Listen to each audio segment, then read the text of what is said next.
رات کے اندھیرے میں عراق راگستان کے بیچ ایک بچہ پیدا ہوتا ہے، ایک ایسا بچہ جو پیدا ہونے سے اپنے باپ کو کھو چکا تھا، لیکن وقت اس کے لیے کچھ اور ہی لکھ رہا تھا۔ وہ بھوک سے لڑا، غریبت سے لڑا، دشمنوں سے لڑا اور پھر پوری دنیا سے ٹکرایا گیا۔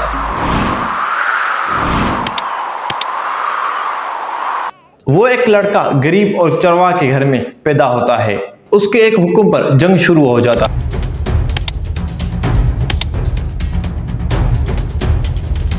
اور اس کے ایک فیصلے پر شہر جل جاتا۔ لوگ اس کے نام سے بہت زیادہ ڈرتے ہیں۔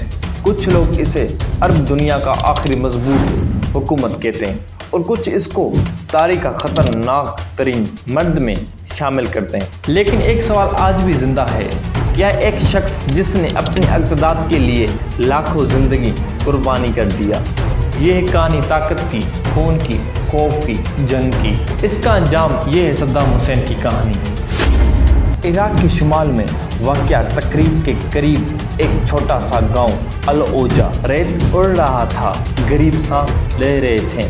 ایک عورت اپنے نصیب پر رو رہی تھی۔ اس کا شوہر دنیا چھوڑ چکا تھا، اس کا بڑا بیٹا قبر میں جا چکا تھا اور اب اس کے پیٹ میں ایک بچہ تھا، ایک ایسا بچہ جس کے لیے ماں کے دل میں خوشی نہیں خوف تھا۔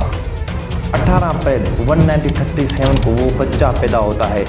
نام رکھا گیا صدام حسین عبد المجید التکریتی۔ عربی میں صدام کا مطلب ہے وہ جو ٹکراتا ہے، وہ جو مقابلہ کرتا ہے، وہ انسان کسی کے سامنے نہیں جھکتا، وہ شخص دشمنوں کے سامنے کھڑا ہوتا ہے۔ اور شاید قسمت نے اس کا نام پہلے ہی سے مقدر پیچھے لکھ لیا تھا۔ شاید یہ کسی نے سوچا تھا کہ یہ ایک دن تاریخ کا حصہ بنے گا۔ بچپن ہی آسان نہیں تھا۔ ماں نے دوسری شادی کے لیے سوتیلے باپ سخت مزاج تھا۔ گھر میں محبت کم مار زیادہ تھا، خواب کی جگہ خوف تھا۔ کہا جاتا ہے کہ تعلیم کی جگہ مزدوری اور چوری پر مجبور کیا جاتا تھا۔ ہر گزرتے دن اس کے اندر غصہ، نفرت اور بغاوت بڑھتی جا رہی تھی۔ پھر ایک دن صرف 10 سال کی عمر میں گھر چھوڑنے کا فیصلہ کیا اور وہ بغداد پہنچا اور اپنے ماموں کے پاس خیر الطلفہ کے گھر جا بسا۔ بغداد یہ وہ شہر تھا جہاں صدام حسین کی زندگی نے نیا موڑ لیا۔ گاؤں کی غریب اور سختی سے نکل کر وہ اپنے ماموں کے گھر میں آ کر بسا۔ صدام حسین رات کو گھنٹوں بیٹھ کر باتیں سنتے رہتے ہیں۔ آہستہ آہستہ سیاست اس کی دلچسپی نہیں بلکہ جنون بن گیا تھا۔ جلد ہی اس نے سڑکوں پر آنے والے احتجاج پر حصہ لیا۔ وہ حکومت کے خلاف نعروں میں شمار ہوتا، سیاسی گروپ کے ساتھ وقت گزارتا اور علاقے میں اپنا پہچان بناتا۔ کیا یہ ایک نوجوان صرف سیاست میں نہیں دخل ہو رہا ہے بلکہ اقتدار کے راستے پر پہلا قدم رکھ رہا ہے؟ صدام حسین کی عمر 20 سال تھی۔ وہ ایک غریب گھر سے تعلق رکھتا تھا، لیکن اس کا خواب بہت بڑا تھا۔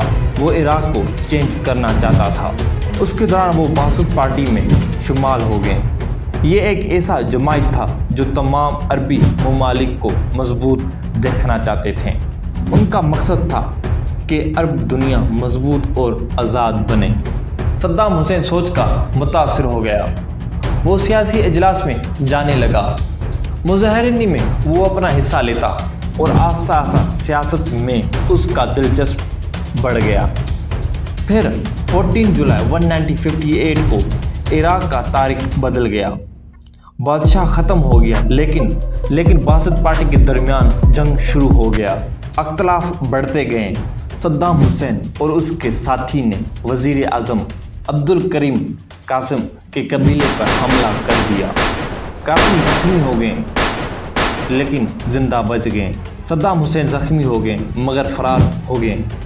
وہ شام اور پھر مصر چلے گئے، لیکن اس کا یہ شک نہیں تھا کہ اقتدار طرف اس کے لیے بہت بڑا آغاز تھا۔